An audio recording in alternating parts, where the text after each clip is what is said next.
Air conditioner, camera, plastic, Sunmica, woodwork से लेकर के फ्लोरिंग तक कौन सी विरासत और कौन सी इन्वेंशन भारत ने करी है? पहले तो मैं ये जवाब देता हूं। एक तो ये कि विवेक श्रीवास्तव पढ़े लिखे व्यक्ति हैं। अब आजकल ये थोड़ा दिखने में किम जोंग उन की तरह दिखने लगे हैं, नॉर्थ कोरिया वाले तानाशाह की तरह, लेकिन दिया आपके देश की विरासत है जातिवाद, ये आपकी विरासत है, ये आपने इनहेरिट किया है, ये यहां पर पढ़ाया गया था। ये अच्छा, ये यहाँ पर पढ़ाया गया था। तो तहसीन पूनावाला, आपसे भी सवाल पूछूंगी। अगर विवेक श्रीवास्तव जी कह रहे हैं कि इस देश में सिर्फ यही पढ़ाया गया था, तो 1947 से लेकर 2014।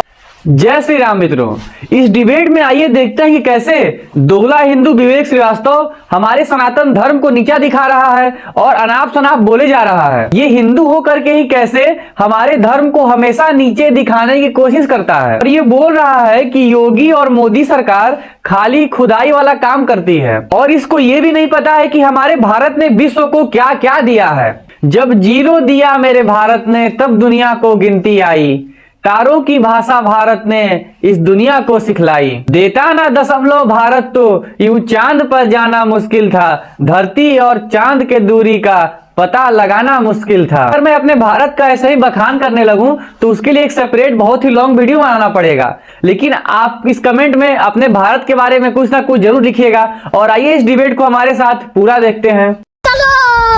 कि जब रामचरितमानस के पन्ने फाड़े जा रहे थे, जब हिंदुत्व को डेंगू मलेरिया कहा जा रहा था, तब क्या सांप्रदायिक सौहार्द नहीं बिगड़ रहा था? जवाब दीजिए विवेक श्रीवास्तव। जवाब देखिए, बड़ी सीधी सी बात है कि ये खुदाई, ये संस्कृति, ये हमारी विरासत, कौन सी विरासत? पहले तो ये बताइए कौन सी विरासत? सती प्रथा की विरासत, बाल विवाह की विरासत, देवदासियों की विरासत, कौन सी विरासत? कौन सी साइंस, कौन सी टेक्नोलॉजी पिछले 1000 साल में? क्या इन्वेंशंस हैं आपके?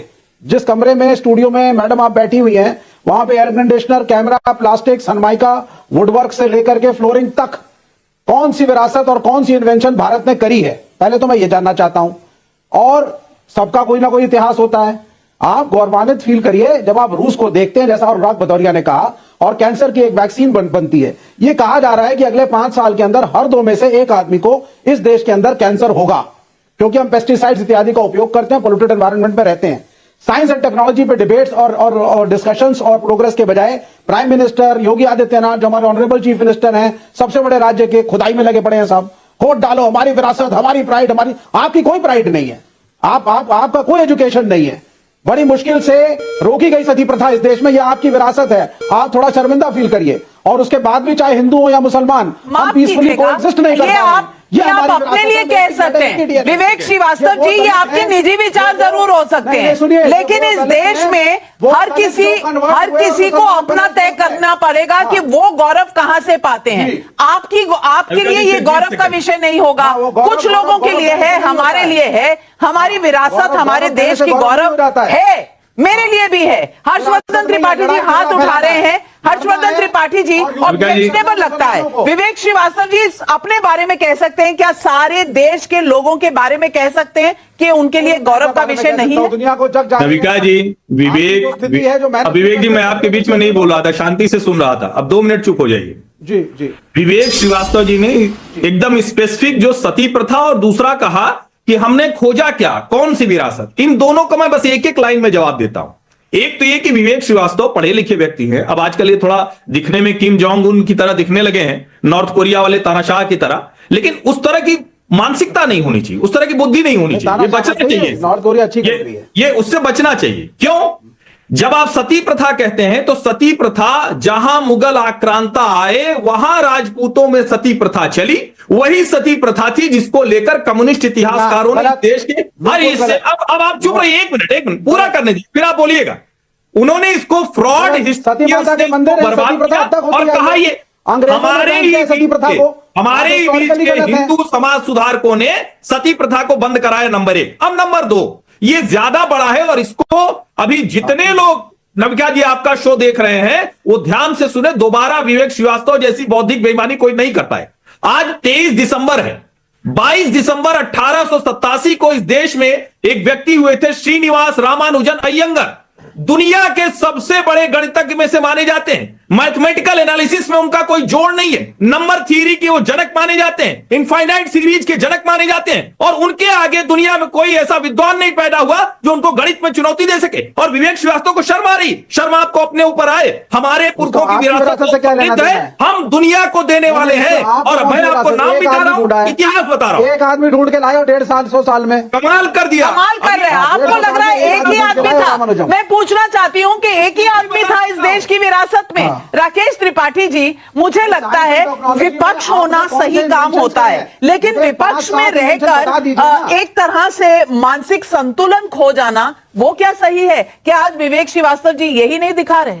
ये जिस तरह की बात कर रहे हैं, भारत की धरती पर रहेंगे, भारत का खाएंगे, भारत की आबो हवा में जिएंगे और भारत के संविधान के तहत दिए गए इस लोकतांत्रिक अधिकार का प्रयोग करके भारत की धरती पर ही थूक देने का काम करेंगे। ये कह रहे हैं कि भारत ने कुछ किया नहीं, पूरी दुनिया को राह दिखाने का काम जिसने किया है, भारत की प्राचीन शिक्षा व्यवस्था से लेकर के और भारत में लोकतंत्र इस दुनिया में सबसे पहले स्थापित करने का काम किसी ने किया है तो भारत ने किया है। लेकिन आज ये कह रहे हैं भारत ने दुनिया को दिया क्या है? भारत ने दुनिया को देखने की दृष्टि दी है। भारत ने चाहे विज्ञान हो, चाहे गणित हो, चाहे चिकित्सा क्या क्या चरक हो, आपको किस क्षेत्र में बताएं? आपको अभ्यास हो गया कि आपने राइट ब्रदर से वायुयान को सीखा है, आप कुछ नहीं है, आप अपनी कहानियां आपने गलत इतिहास पढ़ा, आपकी सारी शिक्षा ब्राह्मण के साथ बैठे रहे, वामपंथी इतिहासकारों ने आपको दबाया गया कर दिया। ये आपकी विरासत है, जाकर के पढ़ो जरा ऋग्वेद को, जरा सामवेद को, यजुर्वेद को, अथर्ववेद को, सत्य सनातन संस्कृति को जरा पढ़ो और जानो। जानते नहीं हो, पढ़ते नहीं हो और मूर्खता का प्रदर्शन आकर के आपकी व्यवस्था की विरासत को नहीं मानता। देश के जानते हैं, आज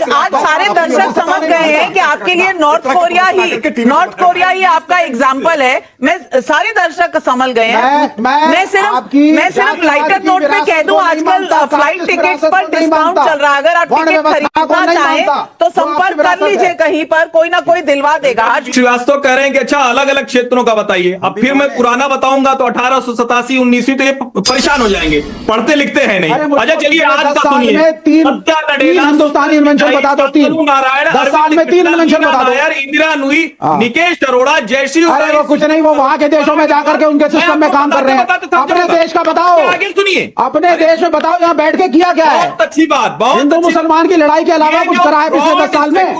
एक इन्वेंशन बता दो 10 साल में। देश में एक भी ढंग का व्यक्ति नहीं होने दिया। आपके देश की विरासत है जातिवाद, वर्ण व्यवस्था, कास्टिज्म, ये आपकी विरासत है, ये आपने इनहेरिट किया है, ये यहाँ पे पढ़ाया गया था। ये अच्छा, ये यहाँ पर पढ़ाया गया था। तो तहसीन पूनावाला, आपसे भी सवाल पूछूंगी। अगर विवेक श्रीवास्तव जी कह रहे हैं कि इस देश में सिर्फ यही पढ़ाया गया था, तो 1947 से लेकर 2014 तक यही पढ़ाया गया था यहाँ पर, इसलिए भारत पीछे है और विवेक श्रीवास्तव का सर जो है शर्म से झुका चला जा रहा है। मैं ये किस तरह की बात कह रहे हैं? आपको लगता है एक भी गौरवशाली चीज नहीं हुई है भारत के लोगों से, भारतीय लोगों से? ये किस तरह की है? क्या आप लोग पार्टनर रहेंगे इंडिया अलायंस में, तो इस बात पर भी मुंह पर जिप कर कर बैठे रहेंगे? नाविका जी, आपके शो की शुरुआत पे आपने जिनका एक सज्जन का, विवेक भाई अगर मैं अपनी बात रख दूं, अगर आप इजाजत दे तो, आपने एक सज्जन का बाइट चलाया आपके शो की शुरुआत के अंदर। वो सज्जन ने माननीय सुप्रीम कोर्ट, हर्षवर्धन जी सुप्रीम कोर्ट की बहुत इज्जत करते, सुप्रीम कोर्ट ने सज्जन को पुल अप किया, सुप्रीम कोर्ट के सामने माफी मांगनी पड़ी। जब नाविका जी हम सबके परिजन कोविड से त्रस्त हो रहे थे, उस आदमी ने यह एडवर्टाइज किया कि कोविड का उसने क्योर निकाला है, सुप्रीम कोर्ट के सामने उसको अपॉलॉजी मांगनी पड़ी। आज वो सज्जन देश को सिखा रहा है। देखिए नाविका जी, हमारा इतिहास बहुत गौरवशाली है, मैं इसमें कोई बात नहीं कर रहा हूं, लेकिन भविष्य के लिए हमें कैसा देश बनाना है? क्या हमें भविष्य में ऐसा देश बनाना है जिसमें नफरत हो, जिसमें लोग लड़े, या हमें एक ऐसा देश बनाना है जो दुनिया के साथ कॉम्पीट कर सके? आज सबसे ज्यादा मंदी भारत के अंदर है, हमारा इकोनॉमिक डाउनटर्न हो रहा है, आज हमारे पास टैक्स टेररिज्म हो रहा है, आज हमारे पास कैंसर का पेंडेमिक है, दोबारा से रिपीट करो, हार्ट अटैक का पेंडेमिक है। आप एक एक वीडियो देखो, लोग जिनके अंदर न्यूज चैनल्स के अंदर सब जगह पे हार्ट अटैक आ रहा है। सरकार इसमें कौन सी मीटिंग करी, आप मुझे बताएं। तो मित्रों, कैसा लगा आपको ये हमारा कंटेंट? तो ऐसे ही और भी इंफॉर्मेटिव और इंटरेस्टिंग वीडियो के लिए आप हमारे वीडियो को लाइक करके चैनल को सब्सक्राइब कर लीजिएगा और कमेंट में अपनी प्रतिक्रिया जरूर दीजिएगा। आपसे मिलते हैं अगले वीडियो में, तब तक के लिए जय हिंद,